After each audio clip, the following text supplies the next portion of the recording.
If you live anywhere between Texas and the Great Lakes, stop what you're doing and listen up right now.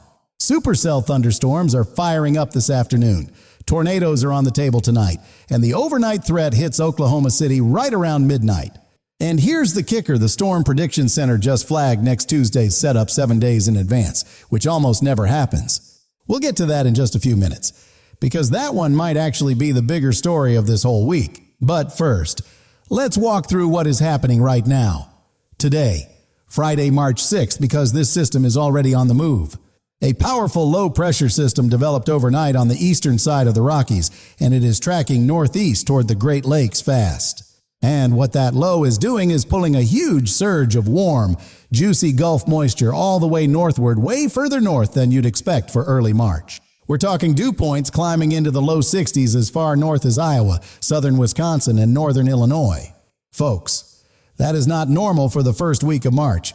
That kind of moisture in early spring is the kind of thing that really gets a meteorologist's attention. So, here's how the risk breaks down for today. The Storm Prediction Center has issued an enhanced risk 3 out of 5 for western Oklahoma and the Texas Panhandle.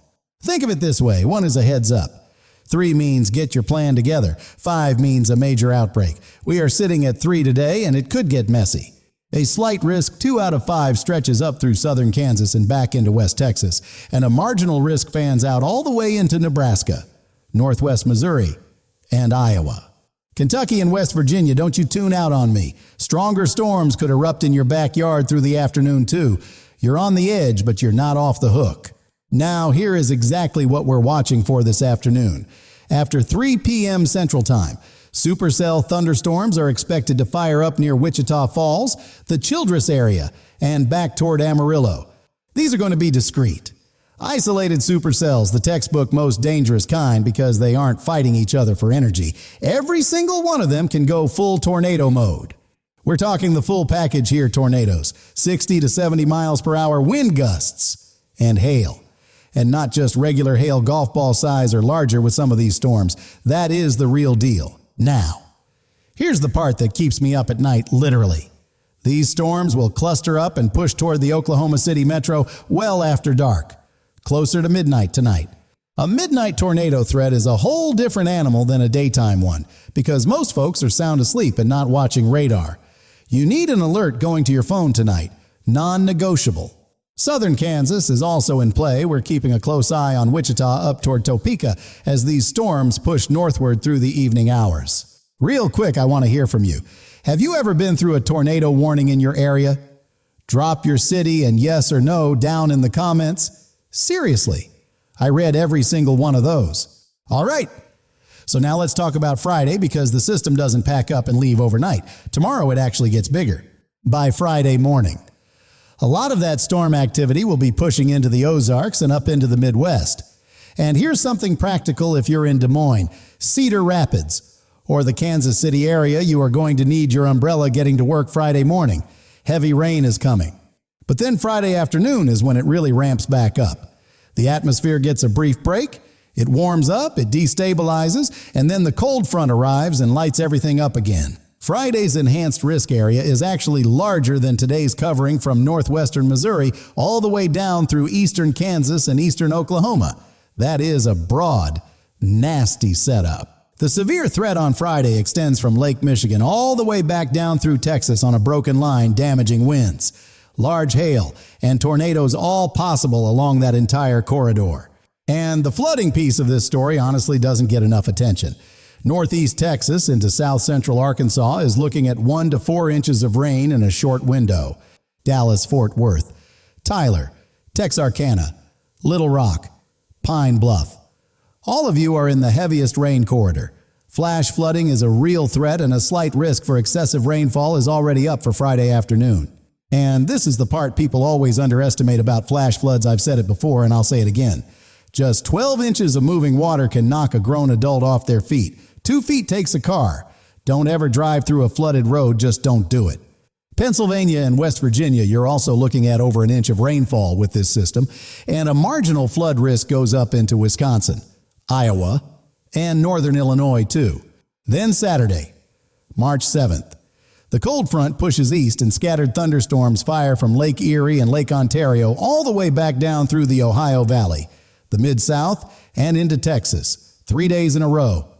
Folks, now let's check in on the snow side of this, because winter isn't done with everybody either.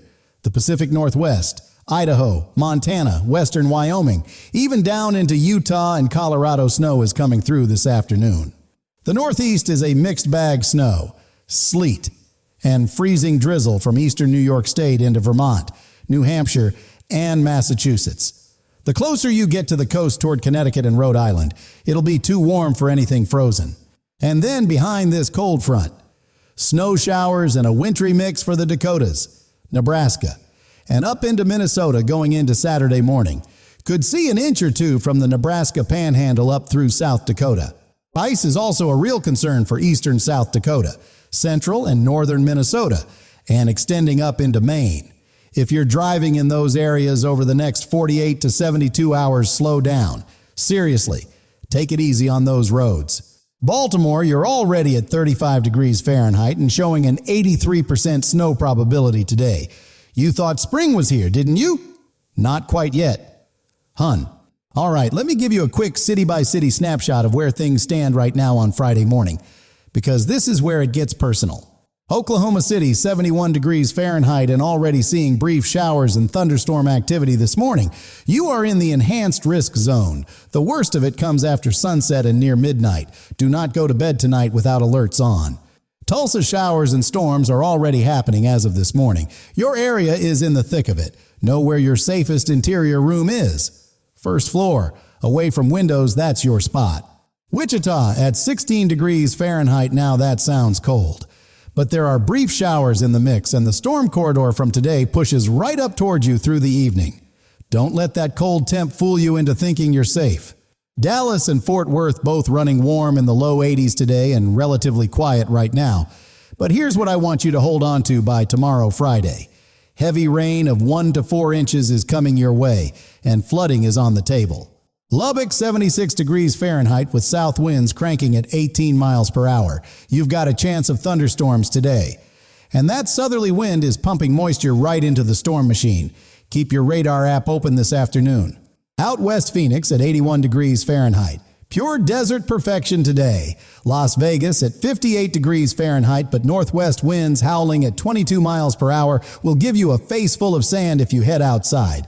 Denver at 41 degrees Fahrenheit with light southwest winds, calm before it all changes. Out west Phoenix at 81 degrees Fahrenheit is pure desert perfection. Seattle showing a 95% rain probability today. Portland with light rain. Los Angeles at 79 degrees Fahrenheit. Not a cloud in sight. The West Coast is not the story today, the Plains is. Minneapolis down to 12 degrees Fahrenheit this morning. Winter has a death grip up there.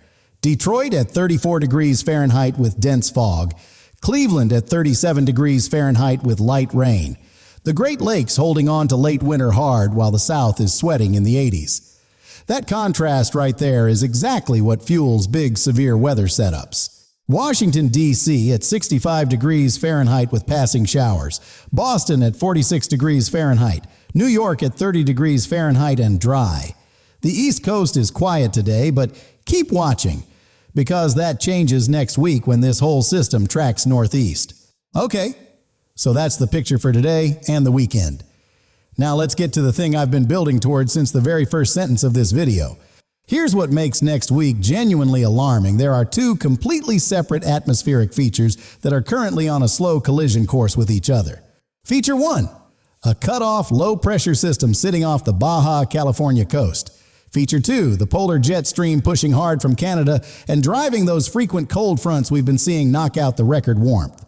Now when a cut-off low and the polar jet stream phase together, that is a textbook severe weather factory, and they are going to phase together somewhere over the Mississippi Valley or Ohio Valley around midweek next week. The atmosphere is likely to become unstable as early as Monday, March 9th, but Tuesday, March 10th.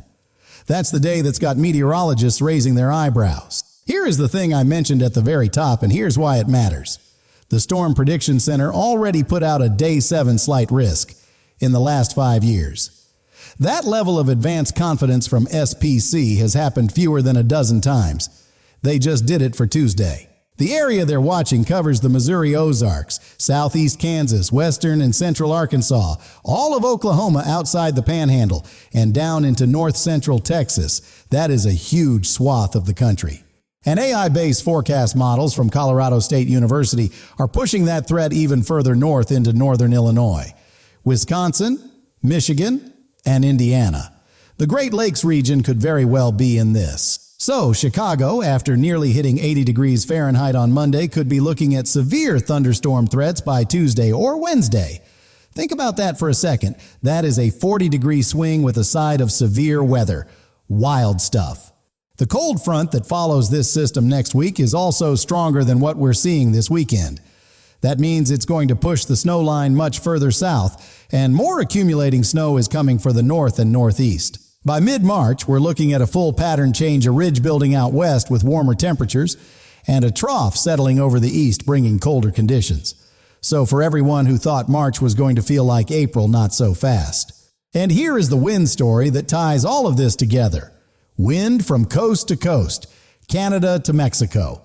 Because when completely different air masses slam into each other, like this cold Arctic air from Canada crashing into near-record Gulf warmth, the atmosphere has to move all of that around. And it does that with wind. One day feels like spring. The next day feels like you're back in January. And then spring again. That rapid back-and-forth whiplash is the signature of a La Niña to El Niño transition, which is exactly what's happening right now in March 2026. Which brings me to the 2026 tornado season big picture. And I want to spend just a few minutes on this because it's important context for everything happening right now. The United States is the tornado capital of the world. No other country comes close to the number and intensity of tornadoes we see every year. And 2026 is shaping up to have a very specific personality. Right now in early March, the climatological hotspot for tornado formation sits over Alabama and stretches through Mississippi, Georgia, and up through Tennessee, what storm chasers call Dixie Alley. But as March turns to April, that hot spot shifts west toward the southern plains, Oklahoma, Kansas, Texas Tornado Alley takes over, and by May, the threat zone stretches from the Gulf all the way up into the Midwest. Here is the 2026 tornado season forecast in plain language. Expect somewhere between 1,000 and 1,300 total tornadoes for the year, roughly near average. The recent yearly average has been in that 1,100 to 1,200 range. But, and this is the part that matters most, this season is expected to be front-loaded, meaning March and April are the most dangerous window. The biggest outbreaks are most likely in the next 6 to 8 weeks. The La Niña to El Niño transition that's underway right now has a specific effect on the jet stream. It tends to get stuck. That means a very active stretch, then a quiet stretch, then active again. Rinse and repeat. Gulf sea surface temperatures are also running warmer than normal, and that is straight up extra fuel for moisture. The more moisture feeding northward, the more energy there is for severe storms and tornadoes. June and late May could actually end up being quieter than average, but don't let that lull you into a false sense of security right now, because April is expected to be genuinely active. You could have the statistically below average tornado season of all time, and if an EF3 touches down in your neighborhood, it is the most impactful weather event of your life. Statistics don't protect your house. Preparedness does. Number 1, download a weather alert app right now and turn on county level notifications. The wireless emergency alert that buzzes your phone is great, but dedicated weather apps give you more lead time. Do it tonight before you go to bed, especially if you're in the plains or south. And speaking of being caught off guard, let me ask you something. What's your biggest concern heading into this severe weather season? Is it tornadoes, flooding, ice storms? Tell me in the comments. I genuinely want to make sure I'm covering what matters most to the folks watching this. Also, if you've got family or friends in the Oklahoma City metro, Tulsa, Wichita, Kansas City, or anywhere in the storm corridor right now, do them a favor. Share this video with them. It could make a real difference tonight. All right, let's bring it all home. Here is the full summary of everything we just walked through because there's a lot going on and I want to make sure you leave here with the key points locked in. Today, Friday, March 6th, Supercells fire in the Texas Panhandle and Northwest Texas after 3 p.m. Central. Tornado threat for Oklahoma City after dark, near midnight. Enhanced risk 3 out of 5 for western Oklahoma and the Panhandle. Golf ball hail and 60 to 70 miles per hour winds also possible. Friday and Saturday, the system expands. Heavy rain of 1 to 4 inches hits Dallas-Fort Worth, Texarkana, and Little Rock. Flooding threat is real across Oklahoma, Texas, and Arkansas.